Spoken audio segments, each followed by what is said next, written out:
In front of me is a Magic Force DIY kit, but I'm not here to review this keyboard. What I've been asked to review are the switches used in this DIY kit.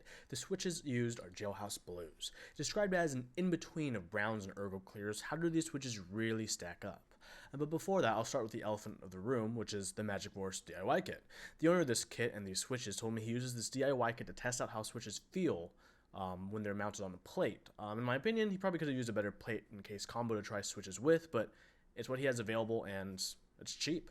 So, what is a Jailhouse Blue? My research has led me to find a Geek Hack thread by a user Leslie Ann, who I found to be the first one to refer to Jailhouse Blues by name. Quote, I call these Jailhouse Blues because they are locked down blues, locked like a prison.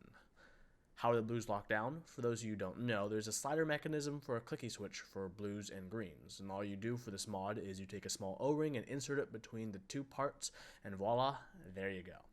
And since this is a loaner board, the switches aren't soldered. I can't really try this keyboard out in the real world usage, but here's my scoop on how the keys and switches feel.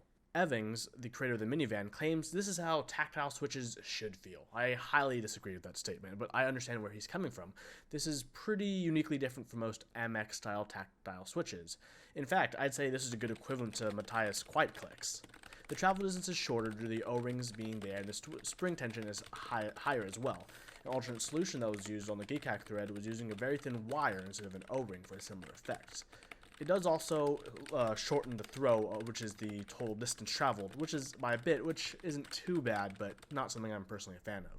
When you insert the O-ring, I feel like while you give it a different and somewhat pleasant feel to the switch, you definitely curb that bit of bite and the tactility. Your bottoming out also feels slightly mushy, although I can see how it feels quite comfortable for those who have pains while typing.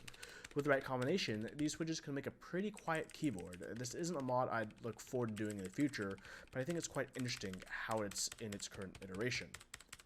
One thing I do love is the fact that this switch exists. It exists through the cleverness of our community, and in my last review I did mention finding the perfect switch was a never-ending effort for most, and this switch is a switch that was made in the pursuit of that feeling. I know that if you're interested in this mod, you can just get really small O-rings and put them in. Otherwise, I know Evans, guy behind the minivan, he mentioned that the last SoCal meetup he's working on manufacturing specific O-rings for these, so if you're interested in that, you should maybe consider checking it out. So my final verdict is this. While I don't like these Jailhouse Blues for their feel, I love the fact that they exist. Personally, if I had much more time and funds, I'd consider making a Jailhouse Gator on Greens board, since I like the heavier spring found in Gator on Greens. And that's about it. Thanks for watching.